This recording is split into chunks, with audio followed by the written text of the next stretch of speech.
Salut à tous, on se retrouve aujourd'hui pour parler du Paris Saint-Germain ce dimanche 21 avril. On commence bien sûr avec le programme de la semaine comme tous les jours.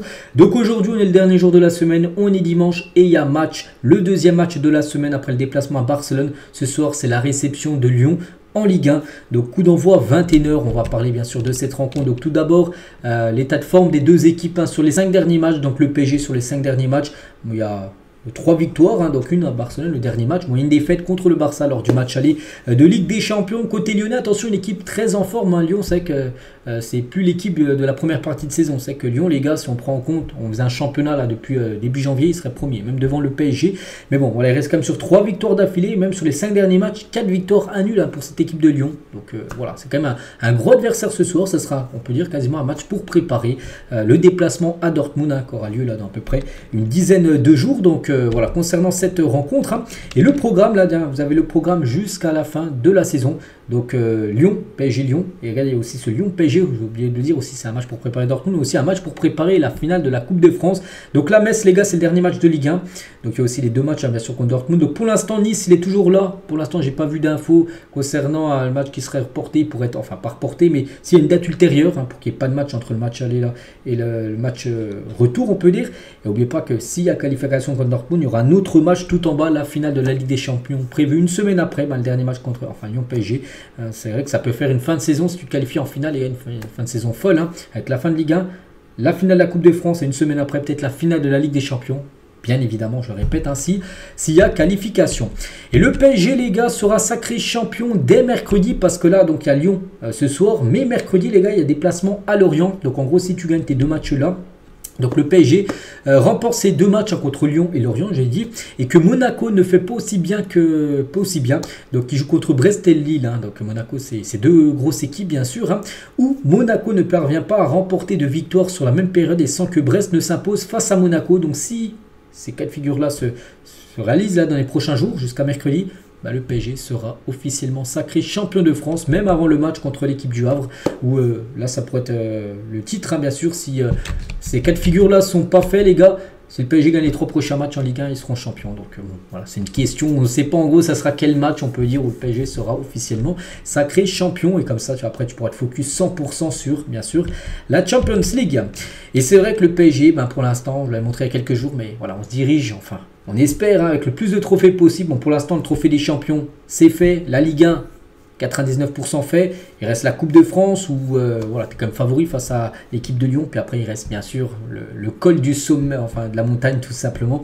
La Champions League, où là, on sait que ça va être très compliqué, mais pas du tout impossible. On continue, on va parler du Parc des Princes. La décision de quitter le Parc des Princes est bel et bien définitive. Au moins 4 dossiers pour le nouveau stade ont été observés de manière plus approfondie par le PSG, parce que du côté du parc, on sait que le PSG aimerait augmenter la capacité. Oui, regardez le match PSG-Barça, les gars, toutes les places ont été vendues, et des places les moins chères à quasiment 400 €.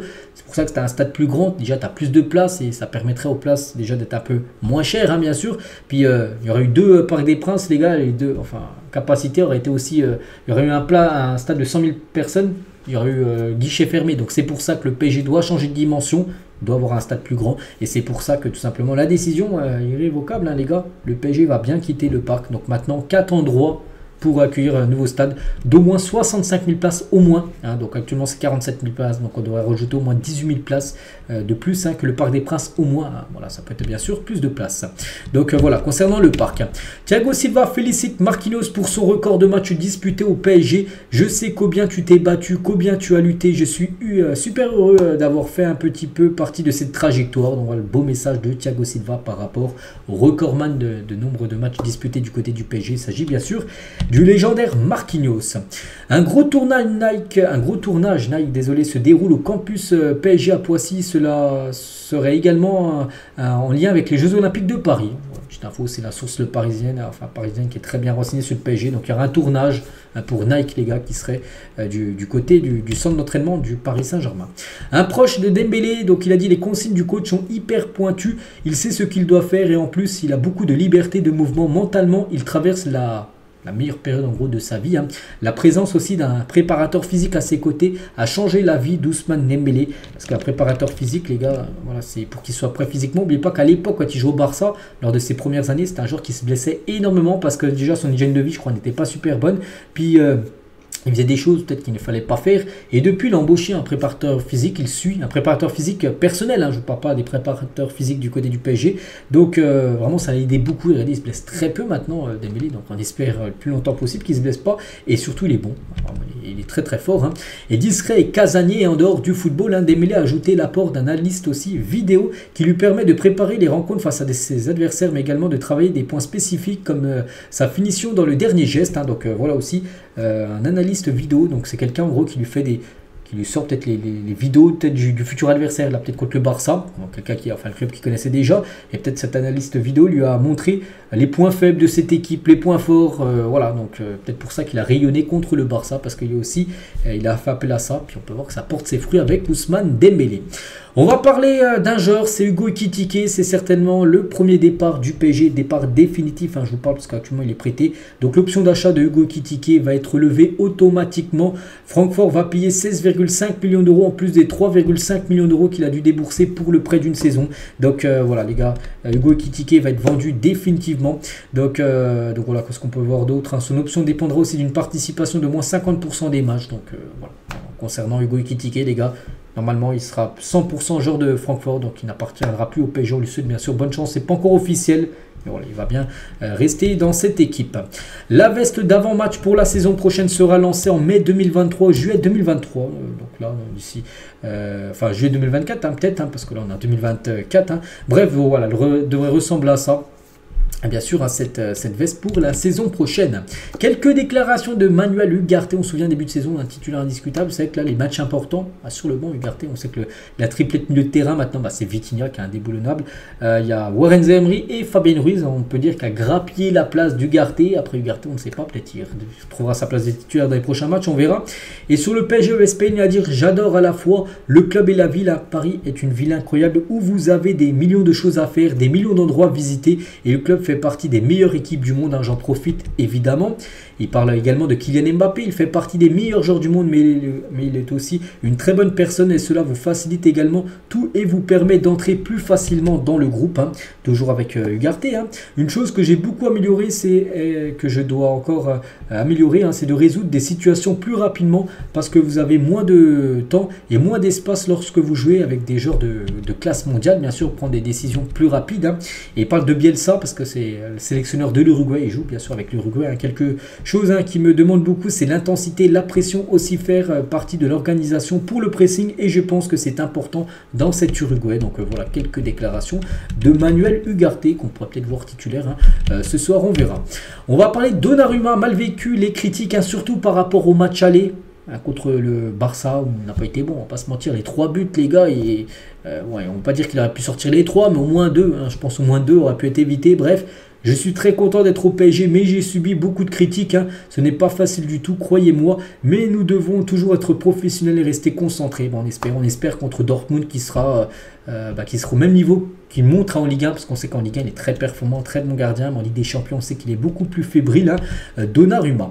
Luis Enrique, on peut dire que Luis Enrique avait raison, parce qu'en décembre dernier, écoutez bien ce qu'il avait dit, hein, nous serons beaucoup plus forts vers février, mon expérience me le dit, j'ai entraîné 12 saisons, mes équipes se sont toujours améliorées au fil de la saison, c'est ça qu'il a dit ça en décembre. En février, c'était par rapport tout d'abord au 8e de finale Ligue des Champions, hein. Et voilà, c'est vrai que la février est passé, mars, avril, puis là on mi-avril, et c'est vrai qu'il avait peut-être raison que le PSG, on a l'impression, est beaucoup plus fort, on a l'impression là, en fin de saison, là, que sur la mi-saison, ou on va dire au mois de décembre. On va parler de Kurzawa, des nouvelles de Kurzawa, n'oubliez pas qu'il joue toujours au PSG. Hein.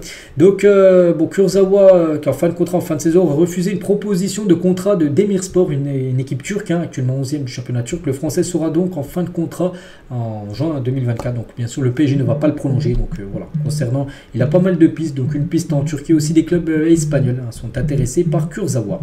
Une info les gars, c'est vrai que j'ai oublié de vous dire, c'est parce que cette semaine j'ai beaucoup parlé de Ligue des Champions, tout ça, mais c'est vrai que j'ai pas oublié de dire ça, je crois que ça date de 2-3 jours, hein. On va en parler quand même parce que c'est fou, hein. Le commentaire de Neymar sera un post bienveillant sur Mbappé, donc un post bienveillant, c'est dire que quelqu'un en gros il a mis un message, voilà, sur Mbappé, que c'est un très bon joueur, tout ça, et regardez ce qu'il a mis Neymar les gars.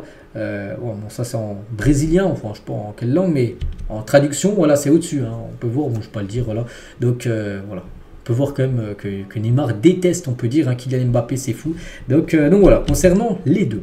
Et on finit cet épisode aujourd'hui avec la Coupe du Monde des clubs, parce qu'oubliez pas que le PSG est bien engagé hein, dans cette compétition. Ce sera la première fois qu'ils joueront la Coupe du Monde des clubs, parce que ce sera un nouveau format, parce que le PSG n'a jamais joué les anciennes compétitions, parce qu'il faut gagner la Ligue des Champions pour remporter ça. On sait que le PSG pour l'instant toujours 0 LDC, j'espère que ça va changer, mais voilà. L'année prochaine, il y aura 12 équipes européennes, sur 32 équipes en tout, ce sera une Coupe du Monde.